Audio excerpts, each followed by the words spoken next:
அது மாதிரி பண்ணிட்டீங்கன்னா திருப்பி உங்களுக்கு எல்லாரும் கடைய இன்னும் புதுசா திறப்பாங்க. உங்களுக்கு புது கடை வேணுமா இல்ல பள்ளிக்கூடம் வேணுமா? புது கடை வேணுமா? உங்களுக்கு தேவை இல்ல. நம்ம பசங்க படிச்சிருக்காங்க, வேலைக்கு போனா கொடுப்பாங்களா?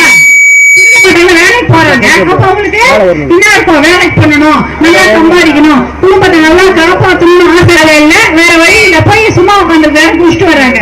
அதனாலதான் என்ன சொல்றோம், முதல்ல கடையை மூடுங்க. கள்ளசாராயம் வேற போட்டாங்க கள்ளக்குறிச்சியில, எத்தனை குடும்பம் போச்சு. இதே மாதிரிதான் பண்ணுவாங்க.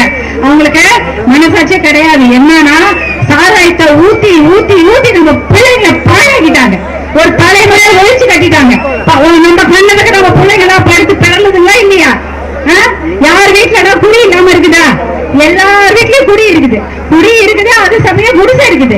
எல்லாம் படிச்சு வேலைக்கு போனா நம்ம ஒரு எல்லாருக்கும் ஆசை இருக்கும். எல்லாருக்கும் ஒரு ஆசை இருக்குல்ல, ஒரு வீடு கட்டிக்கணும், ஒரு மாடி வீட்டுல இருக்கணும், ஒரு 5 பொன் தங்க தங்கி போட்டுக்கணும், தாலி போட்டுக்கணும். என்ன இருக்குது? தாலியை கொண்டு போய் வச்சிடறது. எல்லாரும் மண்டகையை போட்டுக்கணும்னு இருக்கிறோம். அதான எங்கன்னா இருக்குதா? எல்லாம் சேர்த்து வைக்க முடியுதா? பசங்களுக்கு கல்யாணம் பண்ண முடியுதா? முடியாது. ஏன்னா அதுக்கு கடன் வாங்கணும். எல்லாம் அதுக்கு சம்பாதிக்கிற அத்தனை காசு எங்க போகுது? குடி கடைக்கு டாஸ்மாக் போகுது. அந்த காசு உங்களுக்கு எப்ப வருது? மாசத்துக்கு 1000 ரூபாய் கொடுத்துறாங்க. போது வேணும்னா அந்த உங்க வீட்டு காசுதான் வேற மூலமா உங்களுக்கு சேர்ந்து புரிஞ்சுக்கோங்க. ஐயோ 1000 ரூபாய் கொடுத்துட்டாங்க, 1000 ரூபாய் கொடுத்துட்டாங்க, ஓட்டெல்லாம் மாத்தி போட்டுறாதீங்க.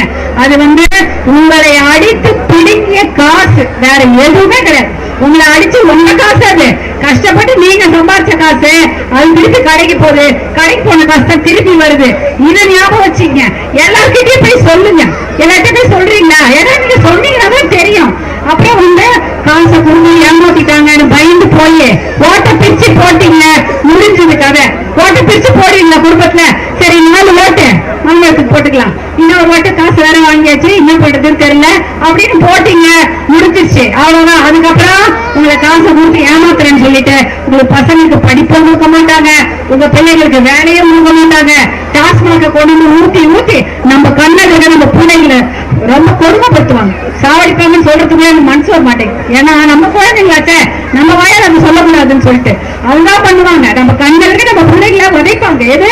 குடியை கொடுத்து, கள்ளச்சாரத்தை கொடுத்து. பாத்தீங்கன்னா அந்த ஊர்ல ஒரு தெருவுல 10 சாவு, ஒரே தெருவுல 10 குடும்பம் அப்படியே கொத்து கொத்தா போயிட்டாங்க. 70 பேர் கிட்ட போயிட்டு 68 பேர் கிட்ட போயிட்டாங்கிறாங்க. இன்னும் எவ்வளவு பேர் போவாங்களோ தெரியல. இதுதான் பண்ணுவாங்க. கள்ளச்சாராயம், சாராயம், கள்ளச்சாராயம், சாராயம். இது புதுசு. போதை போதை எல்லாம் ஸ்கூல்லயே கொடுத்துடுறாங்க. பசங்களுக்கு எதுவுமே தெரியல, அதுக்கு பாட்டுக்கு நடக்குது. நமக்கும் தெரியாது எதுல கம்மி இருக்குதுன்னு. அதுதான் கொடுத்து பழகுறாங்க. அதெல்லாம் இதுதான் நம்ம கண்ணு. நம்ம எதுக்கு நம்ம வாழறோம்? எதுக்கு வாழறோம்? பசங்க தானே வாழறோம். நம்ம பசங்களுக்கு தானே வாழறோம். அப்படியே அவங்க காசு வாழ்ந்து இருக்கிறோம். நம்ம பசங்க வாழ்க்கை நல்லா இருக்கணும்னா மணிப்பாய் சின்னத்துக்கு தான் நீங்க ஓட்டு போட்டோம். மணிப்பாய் சின்னம் இல்லாதான் இந்த கூடிய உழைப்பாங்க. முதல்